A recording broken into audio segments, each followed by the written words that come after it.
happening again. We're talking Twin Peaks episodes 3 through 7 on Twin Peaks Club Volume 2. I'm your wicked game master, Connor Lloyd Crews. Purple Old Man, why the frowny face? We just started. Are you mad about the song ending? I don't know who this person is. Who the hell is Purple Old Man? I have no idea. I've never seen this person before. Are they even following? You're just doing it wrong. I don't like the looks of this. Secret Owl. Yeah, this is not a good start. The Joey Chestnut of talking about movies, Edwin Gomez, couldn't be here today. He is dead. We had a funeral. Edwin.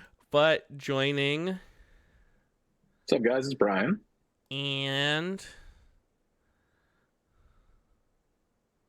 I'm Robert. all right.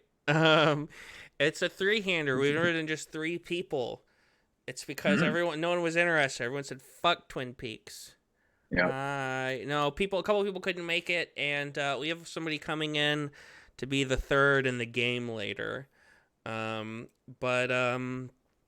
Let's get to it. I want to say thank you to Marina Sakamoto and her band Shunkin for the use of their song Curse off of the EP She Nods for our opening. It's been 112 days since the AMTP PPP, the BTPTP, since the strike. I'm fucking this up today. 112 days since the strike ended, and the AMTP still sucks. Let me change my background and introduce the first episode, talking about episode 3. This is the first time Coop tries that RR pie. Yeah, I remember that. Which is notable. It's not cherry pie. The first time, it's huckleberry pie. And he says this is where all pies go to die. Yeah, this must be where pies go when they die. Which is a great line. What's a huckleberry? It's a good book with some stuff that doesn't hold up. Okay. I think it's just like a type of like blackberry. It's just a type of exactly. Yeah. So it's kind of a berry pie. It's probably not that dissimilar to a cherry. I haven't pie. seen the show in a while. Does it become cherry pie all the time later, or apple pie, or what? Wait, what? It's usually cherry pie. Cherry's the dominant one for sure. Okay. I know he mentions cherry pie in the first episode. Because he had it before. Before he got to Twin Peaks. Yeah. Yeah. But I remember that. Did we all get to rewatch all of these before this? Mm-hmm. Yeah. Okay. I've had it on. Hell yeah. I have each episode kind of broken up into different chunks. I've kind of just had it on all day as like a marathon kind of thing. Nice. Hell yeah. So nice. I haven't like sat and watched every frame though. That's fine. But I've seen the show 3 times. Yeah. I got this. The first half of this has some kind of smaller things. It starts, the big first incident is the fight at the morgue between Albert and Harry. The funeral is the whole gathering. Yeah. I'm sorry. Yeah, the morgue. Yeah, the fight with Albert. Right? Yeah. No, the funeral is we got a couple fights that happen. The funeral is the big set piece, but no, there's the fight between Albert and I forget who, and Harry steps in. Harry. Yeah. It's Albert and Dr. Hayworth. Dr. Hayworth. Because he doesn't. Albert wants to keep going with the body, and But doesn't Dr. Hayworth wants the funeral? And this is when like Harry decks. Yes. Yeah. Albert, and in some ways, like Albert is right, kind of in a way, but he's being a big asshole about it all. Totally. Yeah. Yeah, he's and being a dickhead. Coop immediately recognizes that too. Yeah. He's put in that middle and knowing the perspective of both. Not happy about being in Twin Peaks, Albert. No, not until season 2. He's Light being spoiler. a grumpy Gus. He has in between seasons 1 and 2, he has a little bit of a change of heart. And I feel like the Albert that everyone loves doesn't really show up until the first episode of season 2. To be totally honest, Yeah. like, that's. Totally. I kind of already like him. I mean, though. I do too. Like, I love the character even in this version, but like, I think what we know what he does. Yeah, we what also know becomes. everything. Yeah. We know everything. We know everything. We've all seen everything. We know everything. Well, it's interesting too because last time, the first Twin Peaks Club, it was me and Brian, and who we've seen everything. We've seen it all. And Scott and Daniel, and Scott's never seen The Return, and Daniel's never seen The Return or Fire Walk with Me. That blows my mind. Like, I honestly really want to almost do it together because I just want to see them watching it, especially episode 8 of the Return. We just all need to do that in some communal space, I think. Well, that's just jumping ahead. This. Yeah, I know. I'm just excited for that Return. I really am. Let's talk about episode 8 of The Return. Yes, right now. Exactly. Back in episode 3, we also, this is when Maddie shows up, and I always forget how early Maddie shows up because I feel like my brain, I think of her as like a season 2 character for some reason. But that's what I was like saying to you earlier. I realized watching this again how much setup for season 2 that I felt like that. Like there were elements of 2 that I forgot aren't in 1 that I in my brain kind of thought they were, but there's just so much setup in 1, including obviously the Maddie thing. Yeah. And it's nice too because Cheryl Lee is a really good performer, and hell yeah, absolutely. I think she has more.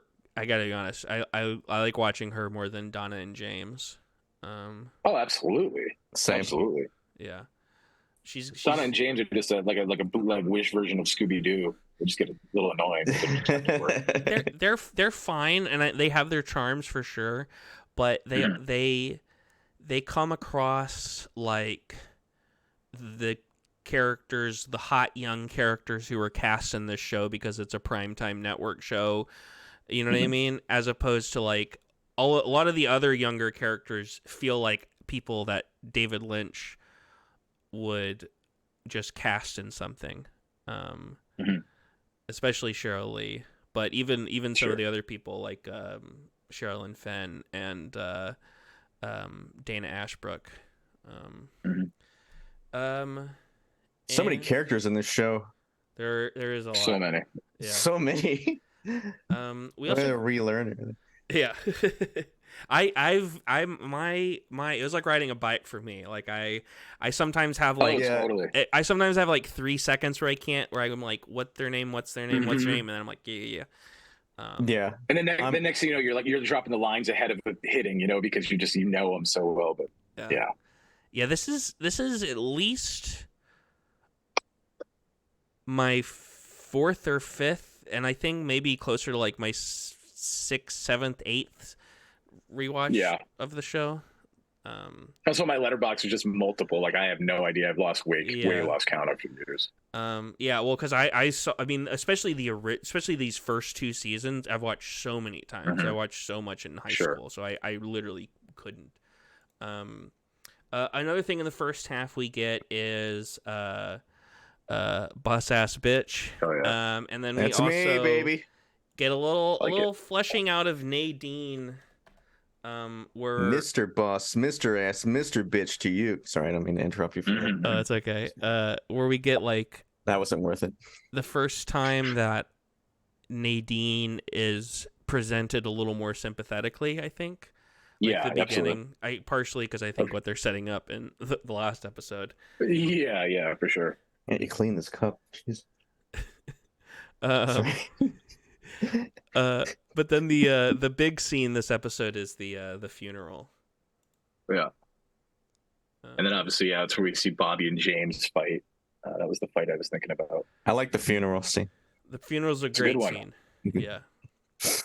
Most of these all have at least like 1 or 2 scenes that are like standouts. This is the stuff, or like a really good quote or something. I love seeing Johnny just yelling out "Amen" and then Bobby just losing it as well. Just like add on. It's just it's just so out of control that it's just a Lynch world thing. The like slow motion. Yeah. It's just so ridiculous and great. And then obviously Leland falling in. Leland just like falling in, yeah. And Leland is just my favorite thing to watch because it's just like slowly watching. Like I just want to almost cut the Leland cut together. And you just watch the dude lose his mind in so many different great ways. Yeah. And even I think, you know, does this priest ever show up again? Is this like a consistent priest character? I forget. That's something I was like, who's this priest? I was like, He's definitely no other appearances in first, at least. No. I don't know if he makes a second. Every Leland scene is great. Yeah. Mm-hmm. Even when he doesn't have a breakdown. Mm-hmm. Yeah, you just know something's coming. Yeah, something. Yeah, he always looks like a volcano. Well, I think it just has to do with Ray Wise has got to be one of the. It's such a great actor. I love him. My friend Ray Wise. Yeah, good friend. Good friend of mine. My best friend. He's the inventor of Shrim. Yep. And then post funeral, sometimes I write something down just because I think it's funny. Is when Jacoby visits the grave looking like the Phantom. Oh yeah. That's great. Jacoby's just another who just is a constant standout. I mean, even throughout the return, just everything about him, every screen moment he has is just weird Jacoby. Mm-hmm. Yeah. Yeah, Jacoby gets a lot of play this season. I don't want to tip my hand, but I actually have somebody posted it online.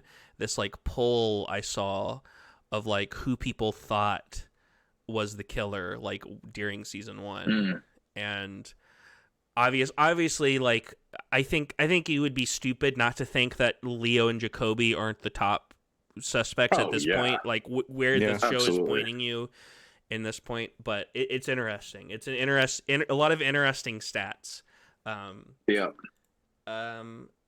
this is also because the episode also begins. It leaves off from where Coop basically calls saying, "I know who did it," and you know Lucy and Harry meet at the meet for breakfast, and like, but they think it's just going to be a quick answer.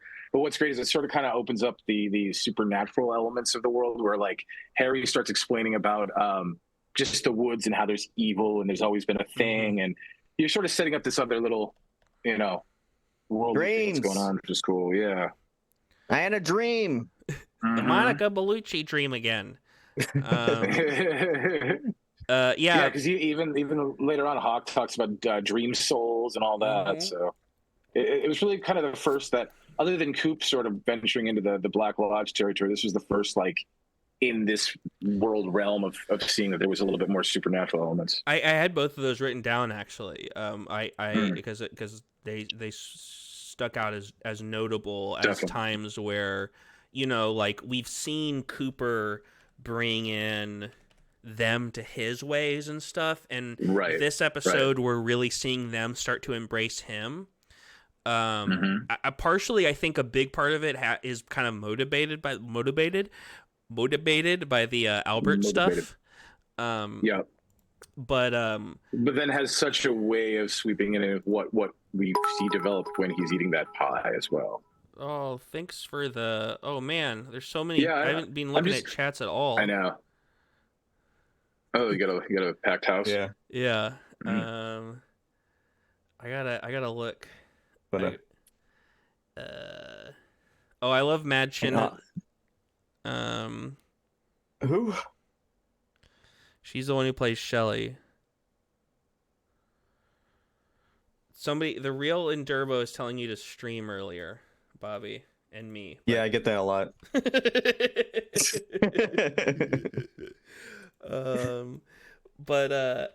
Yeah, we get that the diner scene where Harry tells Cooper about this scene that's behind me. About the evil in the woods, the secret society coming up after that. Yeah, well, we also get, I like the moment when Coop comes in, and just by the way, Ed tells Norma to come over. Coop is like, Ed, how long you been in love with Norma? And and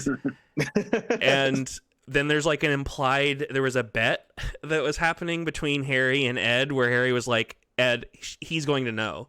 And so Ed has to buy them the pie and coffee and stuff. But then we get the introduction of the Bookhouse Boys and the tear down the face little. Oh sign. Yeah, and Coop's like just so proud of having in that moment. Like it's something like you almost feel like he's been dreaming about this his entire life. Yeah, well, it's interesting because this gets one of those things where it's like, I've brought up media literacy a lot on this show, and there's like Twin Peaks and ACAB, and there's a interesting thing there. And I think the solution is really easy, actually, which has to do with media literacy, which is that this is a fantasy world. And if these were the cops we had, everything would be super chill and cool. You know what I mean? Sure. Like, we'd be doing a lot better, but these aren't the kind of cops we usually have. Like, Agent Dale's a good fed. Yeah.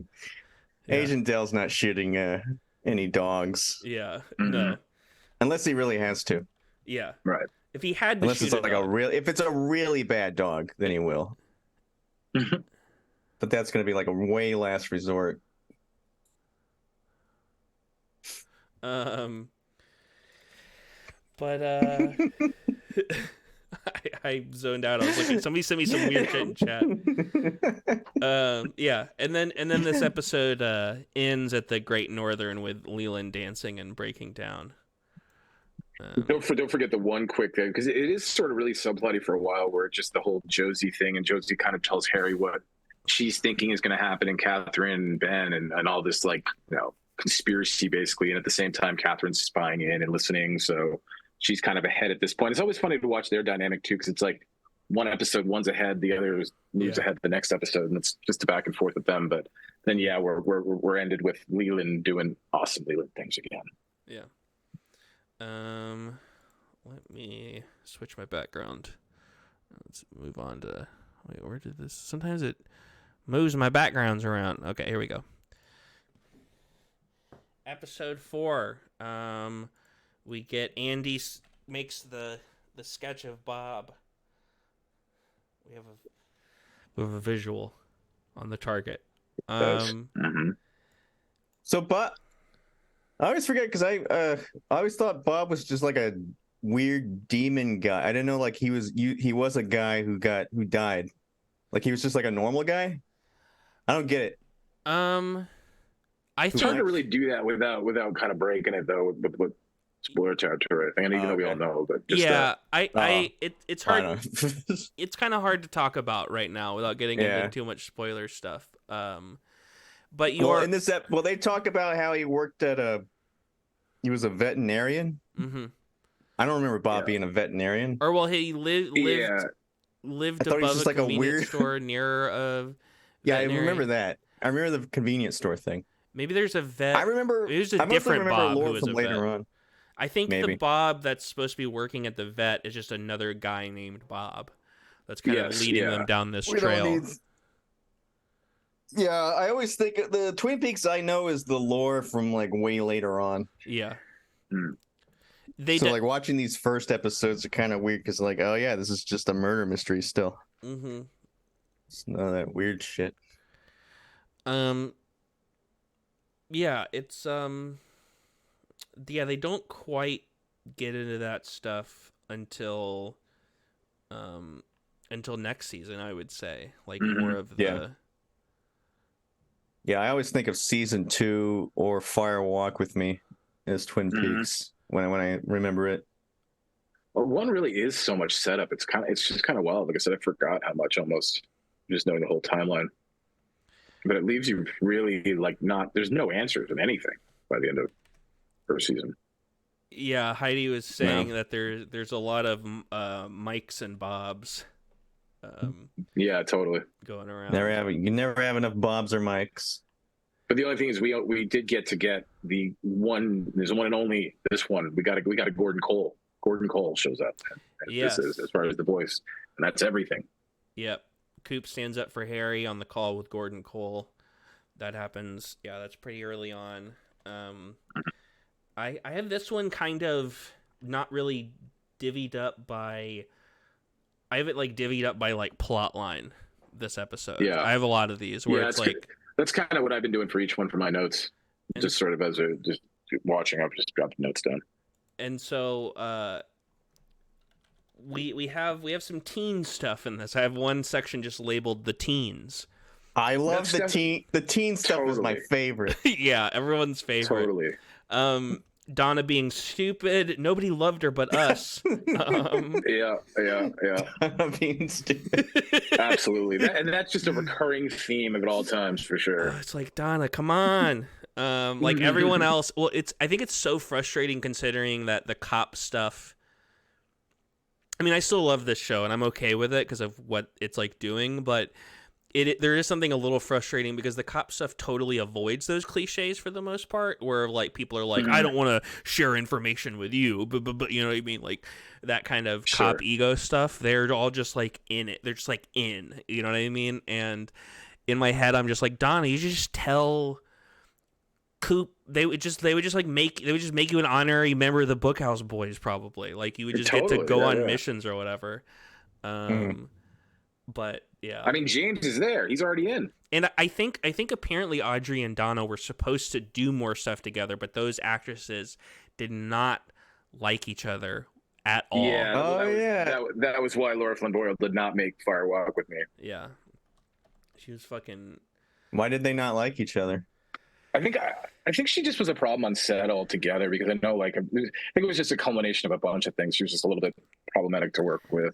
My understanding is, and I don't know how true this is. Well, one, yes, that Laura Flynn Boyle was kind of difficult to work with. But also, I think IRL, Laura Flynn Boyle and Kyle MacLachlan had started dating. Oh, yeah, you're right. And I think she specifically didn't like Sherilyn Fenn because Audrey was kind of being in this first season romantically paired up with Cooper. Mm-hmm.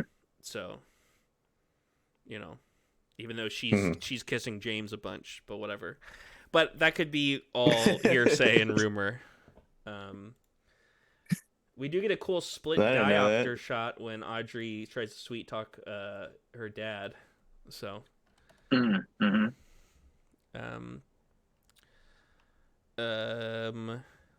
Jacoby. The biggest thing from this. Oh yeah, we were talking about, like, I'm trying to think of what the big scenes. Yeah, what did you want to bring up? I feel like it's the looking into the bird stuff and trying to figure, because they determined that there was bird bite marks. They figured it out that it was somebody affiliated with the vet, which is where they thought Bob and all that came from, and then it just turned into just Waldo and Jacques' bird discovery. Yeah, we get that good scene at the vet with the llama and the giant fire hydrant. So good. Yeah, and that leads to Waldo, which leads to Jacques. Because that's Waldo's owner, and to his place where Bobby is planning Leo's I gotta remember all these names at the end. Mm-hmm. You know what I'm talking about, though, Jacques, the big French Canadian guy, human. Yeah. Especially in Fire Walk with Me, man, it is so wild to see that dude just be so creepy. Yeah. It's just like out of control. Jacoby has a good line early on about my own personal investigation. I suspect will be ongoing for the rest of my life, and there's kind of a good through theme here. And I will say this about the teen stuff. There's a good thing here with like, people having their like personal investigations versus the big one. Up at the RR, this is, I think, Hank's introduction, and he doesn't do a whole lot. He actually got the intro in 4, or the 3 rather, but this is the one where we kind of see him do something, because the first one, it was just he just shows up there and he's hearing Maddie and everybody talk, I believe, and then that's when the next because the next thing we really see from Hank is when we realize that Josie and Hank are sort of affiliated with each other, doing some sort of criming. She gets the like postcard of his domino. Yeah. I think this is one of the first time they mentioned Toad up at the RR, one of definitely the background characters, one of the bikers or whatever, or truckers, I think. Yeah. Who stops by a lot, named Toad. I don't know if I assume not after the Marvel Comics character, but you know, who knows. I'm gonna not say that's probably correct. Yeah. Lynch is just like, I got to get into this Marvel world somehow. I got to crack it in. I gave myself 3 horny bonks throughout these episodes, and Madchen got me in this episode. So, Horny bonks? like bonking myself on the head for being horny while watching. Oh, You know? oh, that's why you bonk your head like that. Yeah. I could never figure it out. That's why it explains all those concussions you get. Yeah. Jeez. No, he gets really horny, like really, really bad. All the He time. just starts just smashing his head. I don't really like it. The motel, I guess the motel sequence is probably one of the other big sequences too, where Catherine and Ben are at the hotel. They're the motel, I should say. They're trying to frame Josie for the mill, and next door, the bad guys show up to arrest the one-armed man, Mike. Andy's gun goes off, and it seems like this dude's just like a guy. He's like crying about a tattoo he had that said "mom" and mom. The way he says that is amazing. He's just so tearful before delivering. It said "mom." Yeah, it's unreal. And then most of the rest of this is kind of spent some quality time back at the police department. Lucy and Andy as a couple kind of explored for the first time. Coop alludes to his background a little bit. Hawk I wrote down this whole line, this line, one woman can make you fly like an eagle, another can give you the strength of a lion, but only one in the cycle of life can fill your heart with wonder and the wisdom that you have known as singular joy. I wrote that for my girlfriend. Yeah, that was the best at the end when he says that I met this for my girl, because it was so like just prolific in this thing, and he's like, oh no, I just as a quick note. Yeah. Wow, it's so good. And Coop is a great shot. Yeah. And the other big thing we find out this episode is that Leo and Ben are in cahoots. Yes. Yeah. And Josie and Pete are in cahoots for fishing. Right. And then just Pete, just anytime Pete's on the screen, I'm happy because he can do anything. Jack Nance is a legend, always will be the greatest. Let's move on. Trying to get through a bunch of the day. Let's move on to episode 5. This is an episode that a lot of shit happened in this one for sure. This might be my favorite. This or the last one, I think, are my favorites of this bunch. Probably. Yeah, that's a good call. This one is directed by they do so much. Leslie Linka Glatter, who directed about 5 or so episodes, and I think she's one of the better of the like non-Lynch directors because she gives us shit like this fucking shot, which that shot's incredible. That's the way that shot just goes in perfect. It's so good. It's so good the way it sets up and lines up. Like it feels like I want an adventure, and that would be the title. Like next to the title card would be that shot. Yeah. But before we there's my boys. Yeah. There they are. So good. Before we get to there, Coop is woken up by the Icelanders at the beginning. He is grumpy Coop. Yeah, Jerry's back in town. And then we get kind of a couple of major chunks that I'm putting everything in. First we get some of the Jacques Renault's apartment stuff, where they find out that it was Renault's blood on the shirt that Leo had. Mm-hmm. We find out the Flesh World connection with Laura's ad in the cabin and that image of the guy wearing the lingerie. And a lot of, I think, probably not great, like, evidence protocol, because they are just, like, eating these donuts around evidence. Oh, yeah. No, that was the craziest thing. They just like moved in. There's like passing it around as like and like using the gloves they're using to touch evidence and stuff. Yeah. But and it's funny because there's so much detail to like when they were getting the flesh world. Like Coop had to have the little tongs to get it down, but then just the donuts are just slapping around. Yeah. Mm-hmm. Some RR related stuff. Too many donuts in this show. Yeah. A lot of donuts. Yeah. You gotta ruin some with blood every once in a while. Yeah, got it. There's a good Ed and Norma scene where I marked that out as well. Yeah, Norma's feeling really, really sad. And we also get to see Norma and Shelley show up from their spa day, which was mentioned in a previous episode. and just more like kind of Hank stuff. Hank is obviously a much smoother criminal than Leo. Like, I don't think I would, Norma and Shelley, they have that conversation about like they can really pick them or whatever. I forget if that's this episode. Yeah, or they both know how to pick them. Yeah, that was what started the whole like we gotta get a spot day together going. And but I will say I think Norma can pick them better than Shelley, because for sure. Hank is a much smoother criminal and kind of just a scumbag, where Leo's like a fucking psychopath, Well, even I mean, she says to Norma, she's just like, he doesn't talk, he hits. I mean, that's just it's everything right in there. So yeah, and Hank's a smooth talker, like he is. I mean, and I think when you see him, we first meet him in these couple episodes, I almost like not knowing a lot, because you really start realizing as this season progresses that he's got a lot going on. He's well, you can see how he's not just a dude who got out of prison. You can kind of see how he would be charming, yeah, absolutely, because he is in a way. And then Maddie, like you said, Norma's smart enough, so it is why like somebody like Norma would still go for that, fall for that. Maddie, they go to the diner and she gets a Coke and she doesn't drink any of it, which is a thing they do in a lot of shows, but I was especially just like, what the fuck? Yeah, especially on a show where we're always seeing people consume things. Yeah.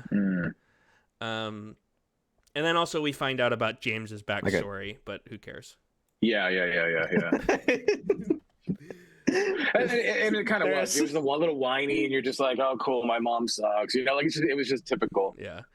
But speaking of teens, I do like and am interested in. We do get a great scene with Jacoby and the Briggs family in this episode. The family therapy thing. Yeah, that was great. Where Bobby's being a little sassy, but then we start. Bobby's always sassy. We start peeling back some of the layers on Bobby here and finding out about him crying the first time him and Laura made love, and Laura supposedly like made him sell drugs. Yeah, I feel like Jacoby was definitely doing shit that was like that's like non-therapy things, like just straight up talking about the sessions that he had with Laura against him, being like, Laura told me, you just cried, bro.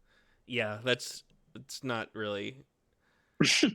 I don't think you're supposed to do that. It's fucked up. Yeah. The big meaty stuff in this episode is the exploration stuff that we see. Yes, that is absolutely. The only other thing that sets up a little bit before that is just the quick thing that you finally discover that Audrey's kind of moving ahead in her own little investigation by starting to wanting to work for her dad's foreign department store, and works her way into that. But that's just sort of the beginning tease of it, where she starts her work. We get to go up to the log lady's cabin. I wrote this exchange down. It was one of my favorite exchanges in this first season between the log lady and Harry, where she says, "Shut your eyes and you'll burst into flames." And then Harry, taking like a cup of tea from her, is just like, "Thanks, Margaret." And the log saw something, but what a good scene. Oh, it did. I love the log lady. That was fantastic. I love how she would not allow anybody to talk or wouldn't do anything until the tea is everything served. Yeah, it was so important to go through the emotions. But it was like Coop. It was like earned, because Coop was like, "I'm ready. Okay, now you can ask your question." It was good. It felt earned. It's interesting. I don't want to talk too ahead of what has or hasn't been revealed at this point, but they start setting up, they start leading us. They've been really hitting us really hard with Leo. Like, Leo did it, Leo did it, Leo did it. And I don't want to, like, this is kind of a spoiler. I won't say whether or not Leo did it, but I'll say this, that they start moving us a little bit away from that in this episode, I think, with what the log saw. Right. Like this is really when Jacques sort of really becomes the biggest, like we're going to find more details by finding what's up with Jacques' world. But even with Jacques, it's like, okay, well, these guys maybe, but this is where it starts like introducing, because the log saw 2 men, 2 girls, 1 man. And so the cops have kind of figured out that they think, the 2 men and the 2 girls are Jacques, Leo, Laura, and Ronette, but who's that 1 man? Right. And I think this is kind of the beginning of them pulling us away from Leo. And then they find that cabin with the I assume that's a Julie Crews song playing. It is a Julie Crews song, yeah, totally. Where there's always music in the air, and they get a whole hump of evidence: twine, blood, Waldo, film, poker chip with a bite taken out of it that we know was in Laura's belly. Yep. But man, what's she doing eating poker chips? that bitch was crazy. Crazy. Women be hungry. That girl lunch. And I also will say, I love that. I do love that Dr. Hayward went out with the adventure. Like, there was just really no reason for him to be involved, but I love that he was involved. Yeah, yeah. It seems like probably if you were doing this, I mean, I guess they want to bring a doctor out there in case anything happens. I guess is the idea. Because what's Andy going to bring? There's not a lot of confidence. Yeah, but what's he going to bring? They had to make him simmer down and like, all right, well, you sit down and just relax. And the way he sat before they got into Jacques' cabin was just like, I'm going to take a little nap here. Yeah. You know? But we after the exploration, there's the Icelander Gala. Jerry comes back. We head back to the lodge. Yeah. Audrey starts finding out about her father and Catherine. Ben gets slapped and is into it. And this is the reveal that Josie and Ben are double-crossing Catherine. Yes. And also my favorite line from this episode is when Catherine and Pete first show up and Catherine announces it's Catherine Martell +1. Or plus guest. Oh. And instead of just actually name checking her husband, Pete, it's like, nope, just here with guest. Yeah. I love Catherine for all of her Catherine-ness. I have a line from that similar vein, a Pete line when he's talking to the Icelanders, and it just like cuts in and he's like, now let me get this straight. Your entire country is above the timberline. He's the best. And then Leland crashes and really breaks down, and he loses it. Catherine has to cover the greatest. Next to discovering that Elaine does a dance on Seinfeld, I think this would rival the best Seinfeld or the best dance sequence when they tried to do the dance with me hands. Yeah, it's pretty incredible. And I love that the Icelandians were trying to mimic it and just like putting their hands up as if it is some new great dance that these guys are doing. Well, it's a funny scene, obviously, but it's also it's obviously a fucked up scene because Leland is clearly losing his mind from the loss of his daughter, and they just care about the business side. They're just like, whatever we have to do to like not let Leland run point at all. But I like that they have that cutaway to Audrey crying. That's a really good one actually, because it actually shows some humanity in her. Because otherwise, the whole time she sort of just almost like just coy about everything and just kind of like takes it in stride, where like I felt that it wasn't just a reaction of her doing it to get attention or something. And then this episode, granted what it leads into that is this episode ends with two teases. One, Shelley shoots Leo, and that horrible scene. He's like making all those animal noises and like running out and stuff. And then the other tease. There's a lot of animal noises in Twin Peaks too. Yeah, a lot of people making animal noises. The other tease is Audrey is in Coop's bed at the end of this episode. Yes. Yeah. How old is Dale? I don't know their character ages. Well, she's 18. She's supposed to be 18, yeah. In IRL, he's 30 and she's 24 when they were filming this. And I mean, I could see making him late 20s, but definitely not to the point where it would be. It's why I'm so glad, leading into the next episode of the way he begins. My first note is good guy Coop, because it shows and defines it didn't get into creepy territory where it very much could have. Yeah. I think it was probably more a byproduct of the Laura Flynn Boyle situation, is my understanding, is why they nixed the storyline. If If that's true, who knows if it is or I don't. not. I don't want to believe that just because it's kind of gross. Because honestly, even the whole like 18 thing kind of felt the way her character is. It almost feels like I might be 17, but I'm saying I'm 18, and that's Yeah. there's a little weirdness with that. Yeah, that's true, but this is also 30 years ago. You know. I know. But you know what? Lynch was ahead of his time, and I'm just glad he didn't go that direction with it, whether it was an accident or not. Well, let's actually. Let me change my background, and we'll talk about that. This one got ate up over here. Oh, There it hell is. yeah. One-Eyed Jack's casino night. The fellas. The fellas. Me and the boys. That mustache that Ed puts on is so ridiculous and so great at the same time. I love everything about it. Just me and my boys. Yeah, just hanging. Yep. Coop is so excited. He's so excited to go gamble and let loose. Major events. Yeah, I have this episode divvied up into. I have like one section that's major events other than Waldo and One-Eyed Jacks. That's the first section I have. And yeah, it starts with Coop softly rejecting Audrey. And this was my second horny bonk because I was like, I don't think I would have the will, frankly. But to be fair, I'm coming at it more from like the fiction perspective and thinking about like Sherilyn Fenn as like someone who's within my age range and not like an authority, me being an authority figure, you know? Yeah. You're 18 too. I met Sherilyn Fenn a few years ago, and it definitely was one of those where the reality of it kicked in where I'm like, no, actually, I can feel good about this. She's definitely way older than me at this point, so it's fine. Yeah. Yeah, it's fine. yeah, this is 25. This is 30 years ago. Yeah, everything's fine. The teens listen to Laura's tape and hatch a plan to fuck with Jacoby and break into his office. Man, why can't anybody stay out of trouble in this show? They cannot. Everybody's an investigator. Should have been called Trouble Peaks. Yeah. Right. Trouble Town. Sin City. It should have been called Sin City.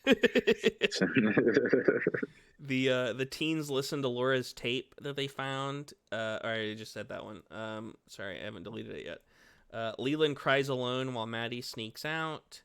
Fucking poor Leland. I don't blame Maddie. I mean, like, yeah, you're dealing with that all the time. You're like, hey, get the fuck out of this thing. Yeah. He's losing it again. Uncle Leland, why? Audrey finds the horns to One-Eyed Jack's pipeline. And Ew.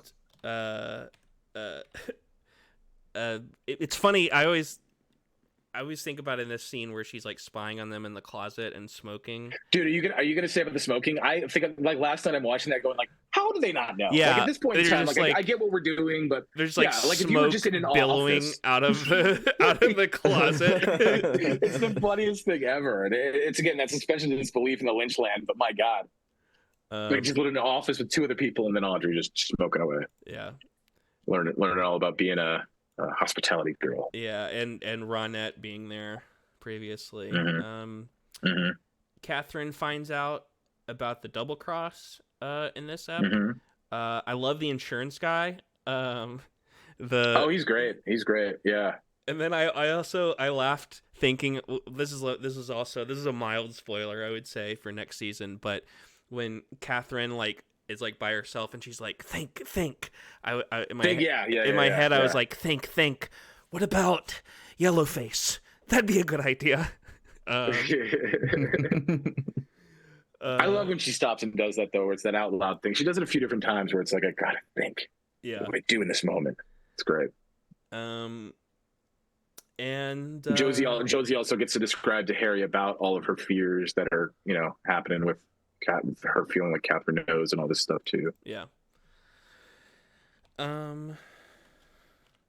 I had written down this is a section I just labeled the good stuff, just like stuff I liked. I like that Nadine is really into Invitation to Love. We'll talk a little bit more about Invitation to Love on the final episode, because I think they stop it after season 1. They don't do it in season 2, and I don't remember that at all. Yeah, the show within a show. And this has one of the best Coop quotes in every episode. I think this is my favorite Coop quote ever, for sure. Every day, once a day, give yourself a present. Don't plan it. Don't wait for it. Just let it happen. It could be a new shirt at the men's store, a cat nap in your office chair, or 2 cups of good hot black coffee. It's just so wholesome and so Coop. It's just everything about it is perfect. Yeah, I think that's my favorite too. Yeah. Mm-hmm. Also, I like yeah, go ahead. I like when he grabs Harry's nose for no reason. Yeah. Whichever episode that was. That was early on. That was one of the first. Yeah, that was like the first time you saw the charisma between the two of them. That was just like, oh, I love this. Yeah. You know. Well, and then they kind And of it sounds like, and then you can tell it was like dubbed over. yeah. Like, so they added that in just to make it even more of a weird moment. Yeah, well, I also Yep. I wonder if they because they kind of start laughing afterwards, and Yeah, I bet you're right. It just kind of they kept going, a little bit. Yeah. And it was just like it fit. It made sense. It just worked for the character. I wonder if they just like genuinely broke while they were leaving, and they just decided to keep. Yeah, it it in. looks like they cut away. Yeah. Like, Yeah. Also, this episode, for some reason, Hank doesn't know that Ed is the one that Norma's with, which seems like makes Hank seem really I think it's stupid.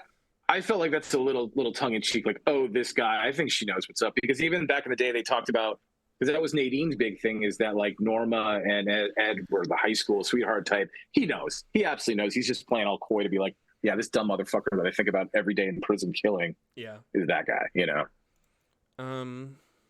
We get the 2 big storylines in this episode. The first is the Waldo stuff. Waldo the bird has been recovered. Coop has set a tape underneath it that is going to record whenever it talks.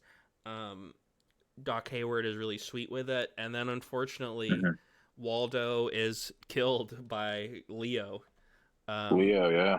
And we get that great scene with the blood on the donuts and them listening to like what the tape played, which is fucking heartbreaking.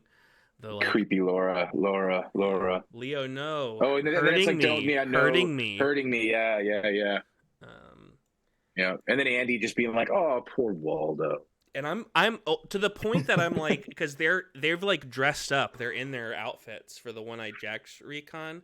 At this point, yes. In my head, watching this, I was like, why don't they, like? I'm surprised they don't just call this off because there's like one of the things on the tapes that is Leo, no, implicating Leo. Yeah. But they were already gussied up. So hey, and there was enough like One-Eyed Jack's notes along the way that it's like it's worth scoping this place out. R.I.P. Waldo. And then one of the only characters to die since Laura, right? And since the show began. I mean, yeah. So Leo is definitely a murderer. Leo's definitely a murderer. But that's not Laura, so we don't care about that. No. Nah, we don't. Fuck. Who cares? And then this episode ends with a bunch of stuff at One-Eyed Jack's. The Bookhouse Boys go to Canada. They go to Canada, and so does an Audrey. She has to follow suit as well, and she's making her progress and decides to start. She meets Blackie and just starts to work. She does the cherry stem tongue thing. I do love that like Blackie would have no idea who she is, despite like Ben being like the number one guy, and she seemingly knows everything about Ben and Jerry. Yet like Audrey just doesn't. It's one of those. It's just I guess that's the way the business works. Well, I guess Ben just keeps his business and private life separate. He does. He literally goes to another country to do it. So I guess fair play. And we know the Icelanders are coming, and we get some great stuff with Coop and Ed pretending to be Barney and Fred. Fred's a prince. Yeah. And I didn't know what the Tri-Cities were, and so like that was interesting. I looked that up. Tri-Cities are it's not a city that you think about. It's not. These aren't like really famous cities. They're like 3 smaller cities in the south. I'm having to do the compass in my head. The southeast of Washington. And I've heard of them. Yeah, it's all just like the British Columbia, Vancouver world. Before we move on to the last episode here, I wanted to bring up this thing. I saved it on my phone. Let me find it.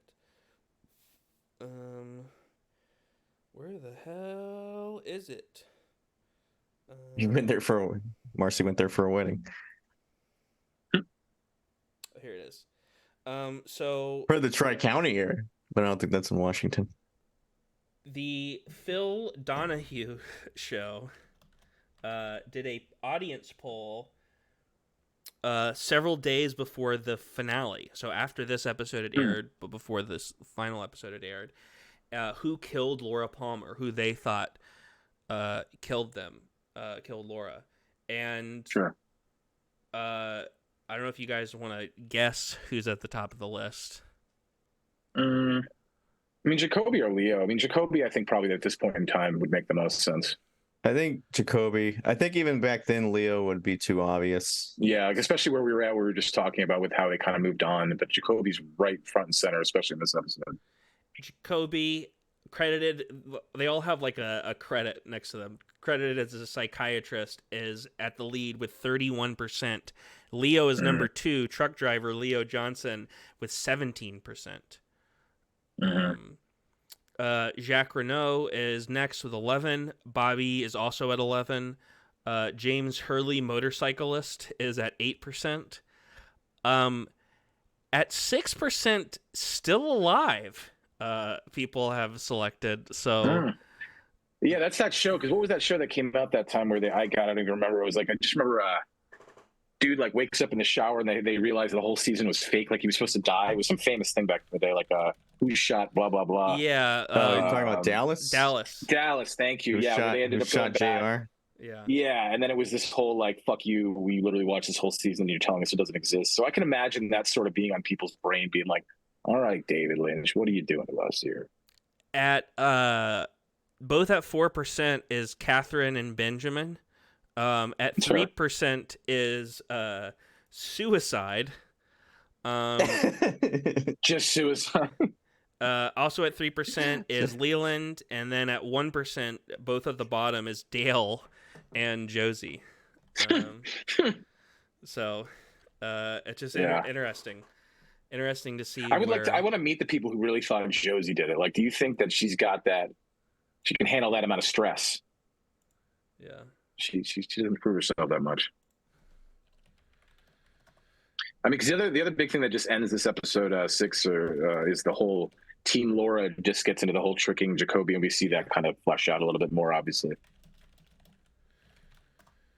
And then Bobby does his Bobby thing and tries to put some blow in James's bike to try to get him to be the one who's. It's just funny. Everybody's sort of just trying to cross each other in a lot of different ways without unknowingly what's happening. Yeah, Easy Rider, James Hurley. Totally. Yeah, totally. But yeah, let's talk about. I never gave a shit about James like the whole way through. Well, because he does a lot of wandering in season 2. Yeah. He's kind of. Goes on a long bike ride. Yeah. It's a little bit like how I would compare to. There's like a lot of old like comedy. Like I know like the Marx Brothers movies were like this. I don't have the most experience with those, but they would always have like a young ingenue and leading man, and they would always just kind of be there because they had to be there. And I've always kind of felt like some of the Donna and James stuff feels a little bit like that. Like this is the stuff that's there because it's about a teen dying, so we need some young hot teens being angsty and stuff. You know? Oh, absolutely. I mean, because there is still the soap opera feel that goes through this whole series, and you need that overtly dramatic element of the young teen. Yeah, really having issues dealing with it all. But on this last episode, I have in my background this Invitation to Love. Nice. Chet. Nice. The gun. There it is. Everything's been building to this. Directed by Mark Frost, the other guy, the other Twin Peaks boy. The other guy. I have this in, what is it, 5 sections. The first, the teens. Donna and James do a break-in. I kept thinking about, there's like the thing about My Little Coconut. I kept thinking My Little Coconut. Because of how she's addicted to cocaine. So. Yeah. And then James is really judgy about Jacoby collecting The umbrellas a little. Like, God forbid a dude has a hobby.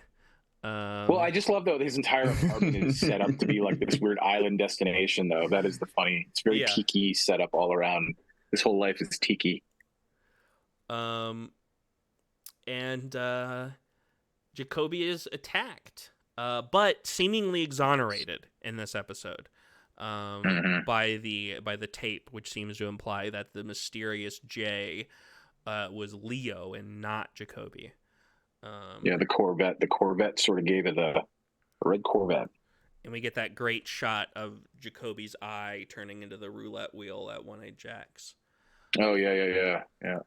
I love his glasses with the different colored tint in each lens. Yeah, 3D. He's seeing the world in 3D. He definitely is. It's tiki vision. Very briefly, up at the mill, we get that great scene where Pete is like shuttering the windows, and him and Catherine reconnect. Yeah. And kind of ally themselves a little bit more, at least compared to how they have been most of this season. Well, I mean, it's just Catherine being horrible. Pete's Pete. Pete's always been a wonderful human. Catherine just goes in and out of being extra terrible or not. Yeah. Most of the people in this town are terrible. Yeah. Yeah. There's a lot of terrible. That's for sure. It's like it's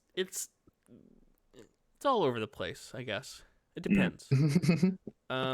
Terrible and horny.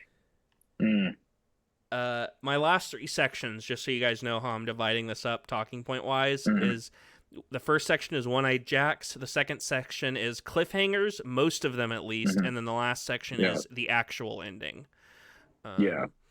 And so up at One-Eyed Jacks, my third horny bonk for this episode was Audrey in that outfit. Sorry. You should have had it's so funny. Count.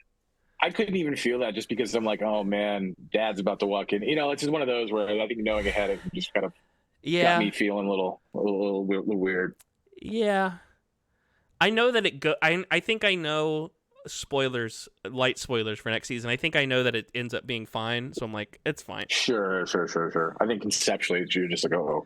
The real horrifying scene is Coop talking to Jacques. That's brutal. That's the most brutal. Finding out the clarification of like the shirt and the cabin and the magazine, and Jacques is at least exonerated from Laura's murder, but he's definitely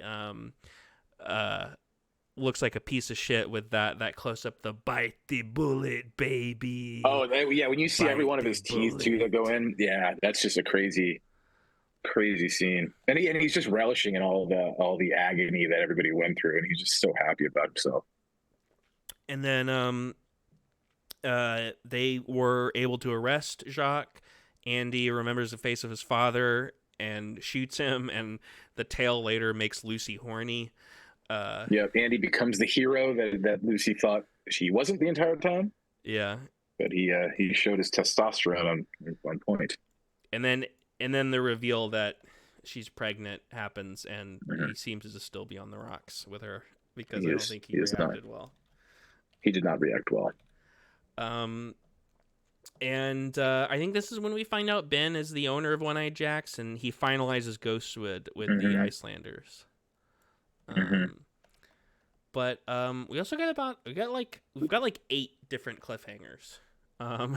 That this season ends on. It builds to a point, all these things, this deal, the Ghostwood deal, this arresting of Jacques, this is definitely where I realized I'm like, oh yeah, so much happened in season 2. Like you're just like, oh, that's right. It really just cliffhangers away. Yeah. And the Hank and Josie, we find out about them in cahoots and her maybe having planned, orchestrated the death of her husband, Catherine's brother. And we find out that Josie's a freak into blood stuff, just like Hank. We have Nadine's heartbreaking suicide attempt. Here, Leland up at the hospital kills Jacques. The second major death post Laura. obviously Audrey and her father. This is such stuff as dreams are made of, as Ben creeps up the corridor. Leo ties Shelley up at the mill during the arson, and Catherine and Pete maybe save the day, but their fates are left unsaid for now. Yeah. And then I love how Catherine is just screaming at Shelley. She's got like the thing in her mouth. She's like, I can't hear you. I can't understand what you're saying. Poor girl is just like in the worst situation ever. And just like, she's just mad. Like, she's just like, how dare you not speak to me the way you should be? Yeah, Shelley's just in the middle of this situation that's just like fucking way above her pay grade. What do you want me to do? Like I am about to burn in a mill because of my shitty husband, and Catherine shows up, and they're just on completely different wavelengths. Like, we have just been in completely different storylines. You're dealing with an abusive husband, and I'm trying to burn down a mill for collecting insurance money. For insurance money. And then Leo goes after Bobby, but Leo is shot by Hank, and in a great scene, Leo watches his counterpart in the Invitation to Love show within a show also get shot and like die. But then we have the actual very ending. Oh yeah, go ahead. And just light spoiler, it did make me happy to know what we're going to get into with Leo in season 2. That I was like, this is going to be fun. You know, that's the best thing. And Leo is largely, I will say, while the log lady stuff moves a little bit away from Leo, kind of to a certain degree, this kind of moves it back to implicating Leo a little bit more, I would say, in terms of it's clearly not Jacoby anymore. I feel like they don't even bother trying to make it seem like it's Jacoby. No, because it's sort of just summed up as like, yeah, he was just sort of he just really liked Laura in kind of a creepy way, but not really anything further than what he would have done. And even with the log lady stuff, like, it kind of implies that maybe Leo was the one man, the two men, 2 women, 1 man, and he was the one man taking the 2 women. But then the big cliffhanger, Coop returns to his room, excited about the peace and quiet and milk he just ordered. Finally, he gets his peace and quiet. Finds the note from Audrey that she left, doesn't read it, gets a call from Andy, and when he goes to answer his door, he's shot. He is shot. Coop is shot.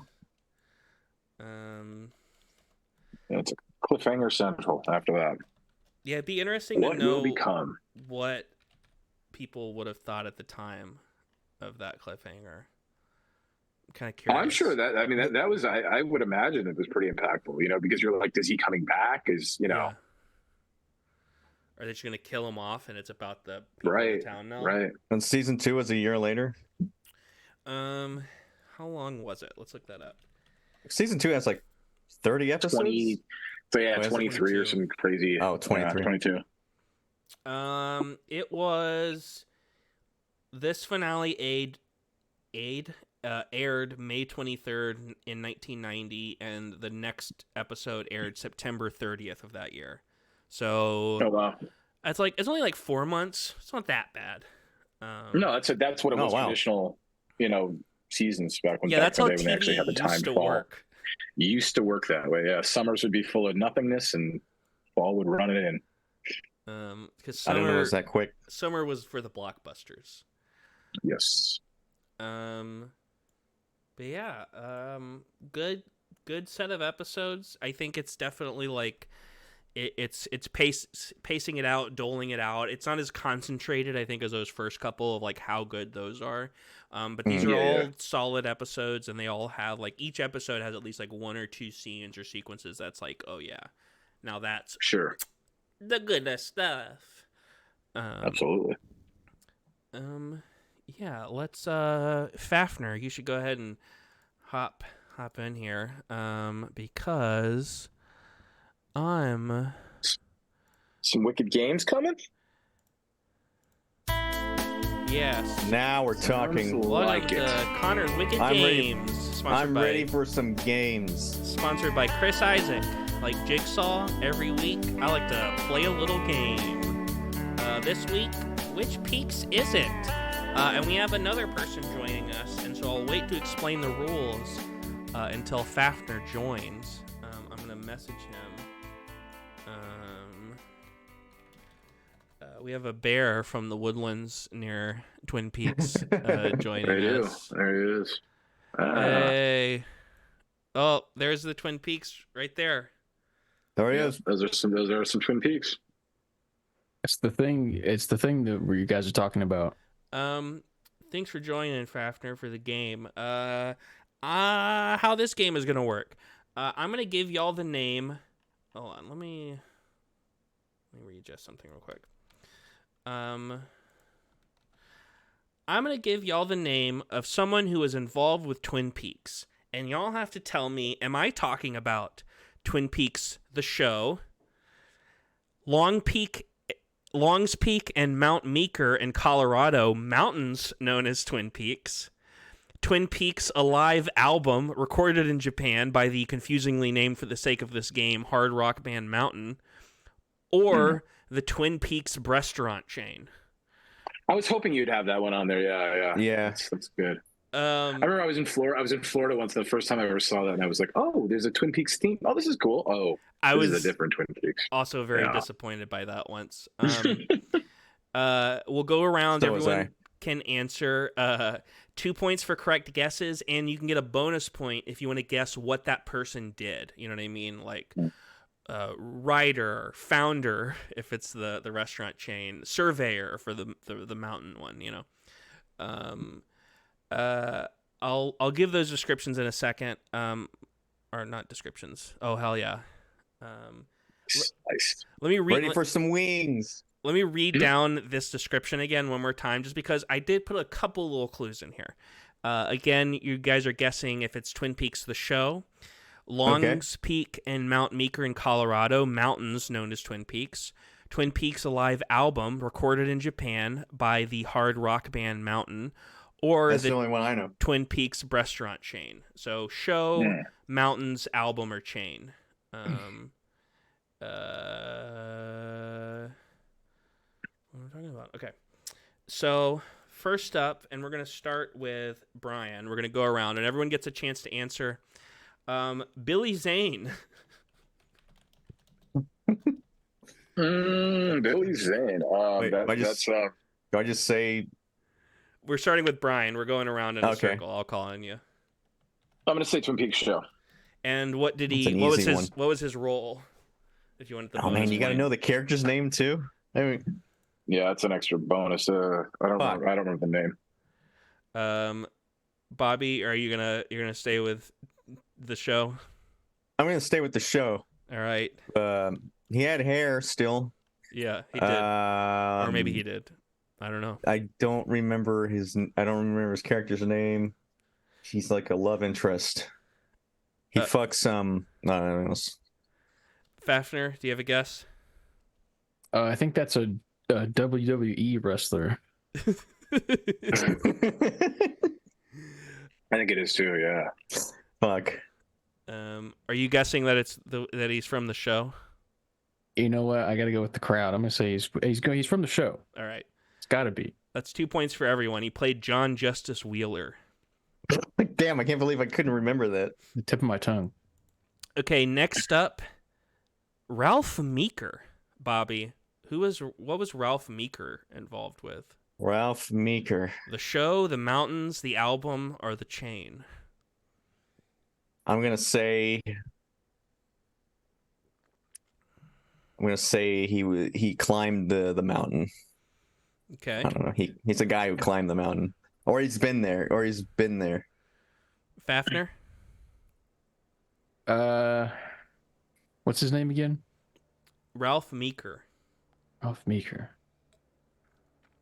That sounds like somebody that would work at a restaurant of that sort.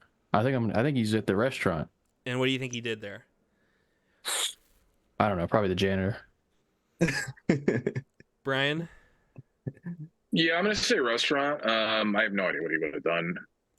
Man, he owned this shit, I guess. Maybe he is Twin Peak. He is Twin Peak. Hey, it's not just 2, but 3 points for Bobby. Mount Meeker, one of the two mountains, Yeah, he was a surveyor who went up and climbed it. Wow. Hey, man, I know my mountains. Guess so.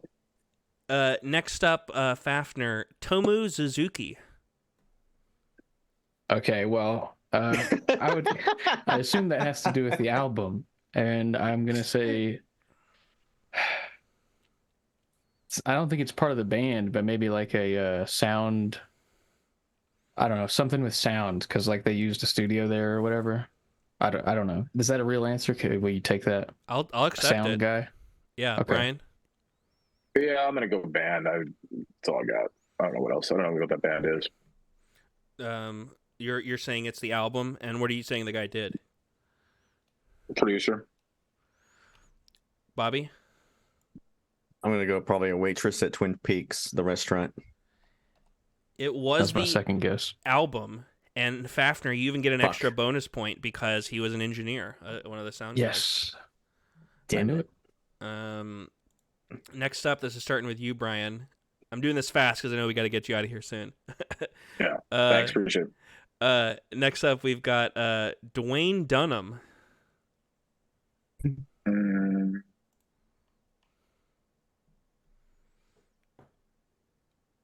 I don't know. I feel like that's I don't know. Restaurant, I guess. I don't know. I have no fucking clue. Bobby? I think he's the founder of the Twin Peaks restaurant. Fafnir? Yo, he was working on the show. I don't know what position, but I'm just gonna say in general he was on the show. Fafnir. You got it. Oh, yeah. Dude, you're right. He was an editor. Editor and director, and he's one of Lynch's like main editors.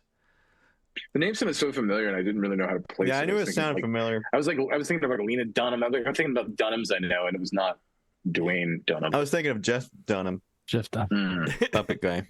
Bobby, where do you think Clay Mingus worked? Clay Mingus.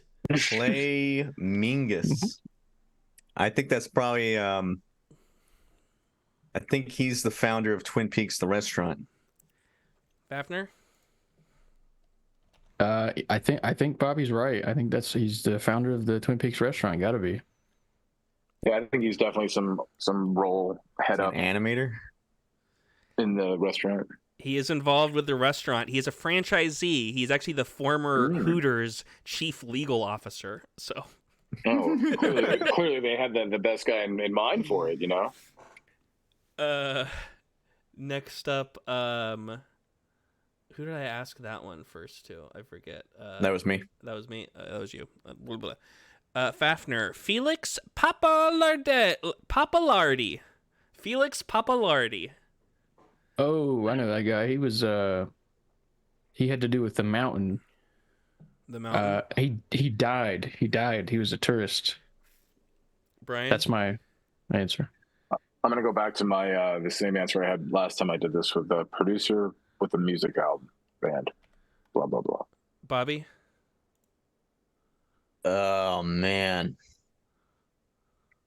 I think he's part of the album. Mm-hmm. Because the Big Papa. What the fuck was his name? Felix Papalardi. Papa or Popple? Papalardi. I'm gonna just go. He has something to do with the album. He was a drummer.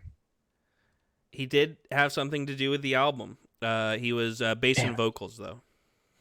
Damn, that would have been my second choice. Brian. After the drums. How about Stephen Harriman Long?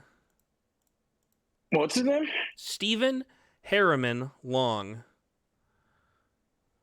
I don't know. Maybe he climbed some mountains and shit, I guess. Bobby? I think he's probably an actor on Twin Peaks. Fafnir? I think he's probably a janitor at the restaurant. Brian, you're right. He spotted Long's Peak, named after him. Oh. Damn it. Damn it. Fuck. Bobby, what do you think Randy DeWitt was involved with? Randy DeWitt. Randy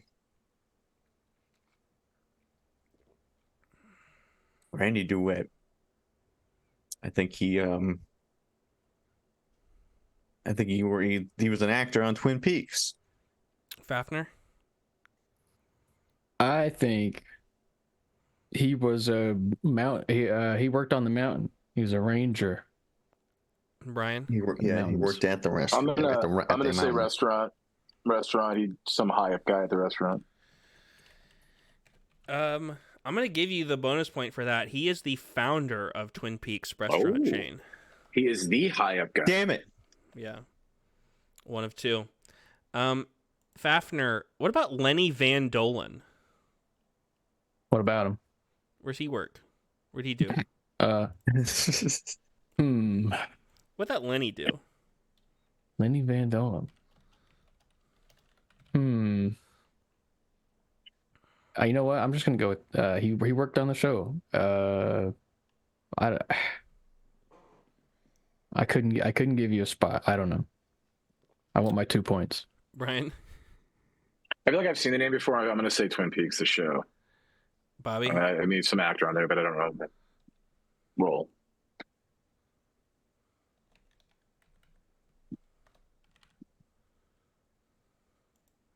Bobby? Actor on Twin Peaks. Final answer. Any idea of He played Leland Palmer. Everyone gets 2 points from that. I think at least. Hold on. Let me. I don't know. Was he Bobby? I don't know. Wait, hold on. Redo. He was James. Yeah, he was definitely a small role. I don't know the. He was Harold Smith in the second season and in Fire Walk with Me. Oh, okay. Okay. Let's see. Who starts? How many we got left? A few more. I can cut it short, or can you say 5 more minutes? Mm-hmm. I'm willing to relinquish because I'm already not going to win. I can already tell. So you're in the lead right now. Relinquish my. Oh shit! All right, let's just keep going. Who went first last time? I think I went last time. Oh yeah. Bobby, what did Bob? Where was Bob Mann working? Bob Mann. I like Bob Mann. I see him at the Twin Peaks. He's a restaurant. He's a customer at the restaurant. Fafnir. No. He works for the mountain. The one mountain. The mountain pays him. He's an employee there. Could have possibly also been to the mountain as well. Brian? I'm just going to go for the one that hasn't been answered yet and just say the album. Another 2 points for Brian. He was keyboards and guitar. Damn it. Shit. Fafnir, where did Frank Byers do? He worked at the mountain. Yeah, that's fair. Yeah, that's all I got to say. He works at the... Brian? Mm-hmm. Yeah, mountain. Maybe not a mountain in a minute. Bobby? I'm gonna say he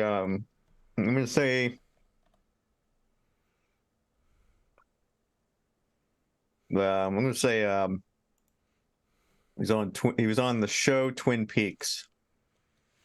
He is a cinematographer for Twin Peaks. I almost said cinematographer, but I didn't know that. Brian, Anna Dickinson.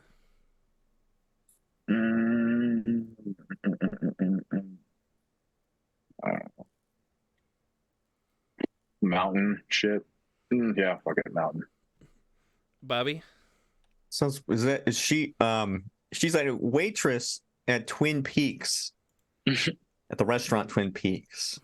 She's like Neil Breen where she's the waitress. She's that novelist, right? She sits up on the mountain and she writes all those novels. You're guessing the mountains? Yeah. Well, you get points for that. It was another surveyor, and so does Brian. God damn it. Next up, Bobby, Scott Gordon. Scott Gordon. I'm gonna go probably the album. He's the drummer. Fafnir. He worked on the show, Brian. obviously. I'm going to say restaurant. Another 2 for Brian. He's the other co-founder. Fuck yeah. Oh, wow. Fafnir. What about Leslie West? I don't know, man. I know that one. Okay, well, if he knows that, it's probably the show. Brian. Gotta be. Is it my turn? Yeah. Definitely the band. He's a musician. Shit. He's a really good guitar player, actually. Really, really good. Bobby. I'm gonna say the band. He's the guitar player. Can I change my answer? Bobby and Brian are right. Yes. Sorry, Fafnir. It's all right. That was one of the few I could vividly see that person. 2 left, and then you can skedaddle, Brian. You're almost certainly getting a gold. Next up, Patty Frederick. This is to you, Brian.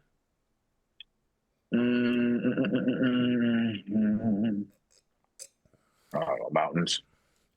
Bobby. I'm sure it's the show, but whatever. I'm gonna say the show. Probably an actress. Fafnir. The Mountain. I'm gonna say the Mountain. I don't know. She worked there. She works at the Mountain. No one got it this time. She's a franchisee of the chain, in fact. Of course she is. And so, and lastly, Tim Harbert. Bobby. Tim Harbert.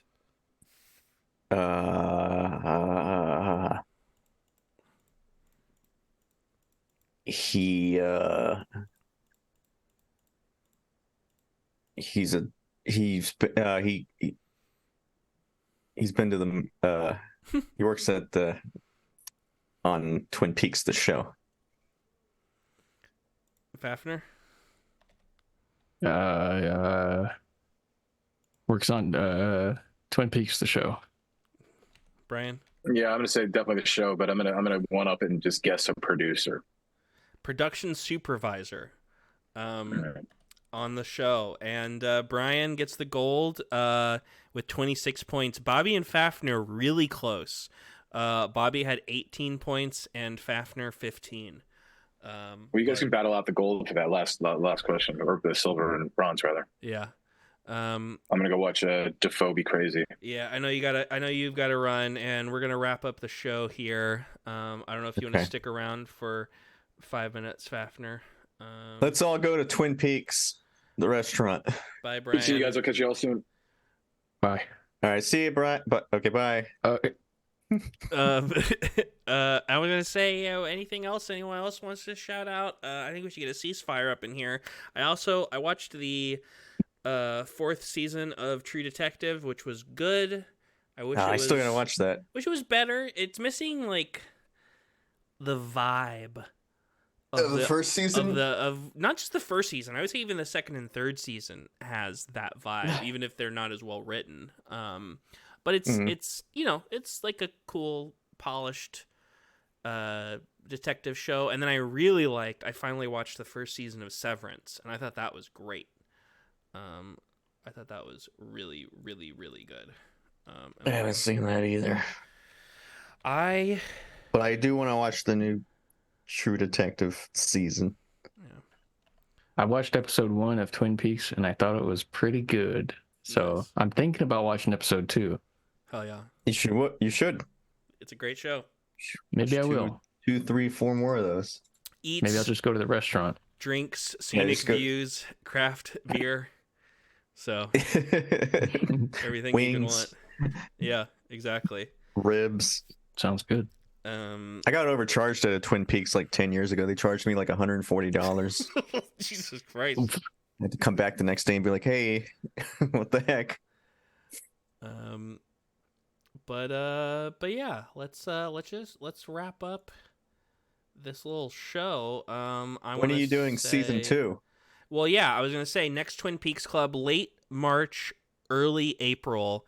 I'm not sure exactly when yet, but we're gonna be talking about the next 4 episodes. So, quote unquote, episodes 8 through 11. Really, episodes 9 through 12, because again, the confusing name thing where the pilot is not called episode 1, episode 2 is called episode 1. It's a whole thing. I've always known it as the pilot and then it's episode 1, and that's always how it's been labeled on every DVD release I've ever gotten. So that's how I know it. So we're watching episodes 8 through 11. I want to shout out, next week we're Dooning it and talking about the Dune, which I'm really excited about. I haven't seen either of those either. I want to say thank you to Brian, who was just here, for composing our outro, and people should follow us on social media, CinemaCurse666 on TikTok and Instagram, and like this, subscribe, smash that like button. Shout out to David Lynch. Shout out to David Lynch for co-creating Twin Peaks. Yeah, if you know, not the restaurant, but the TV show. He might have co-created he's a secret partner. Maybe he's in there somewhere. Send this to David Lynch. Send this to David Lynch. That's what I was gonna say. Yeah. Every week I tell people to share this with someone. Share this with David Lynch. Actually, don't do that. Don't share it with David Lynch, because. Oh, why not? Don't talk to David Lynch. Don't talk about David Lynch. I'm gonna get him on the horn. I don't want to talk. Don't watch anything he makes. And yeah, thank you guys for joining, and I'll talk to you soon. And bye bye. Bye bye. Bye bye. Yeah, shout out to Resident Evil 6.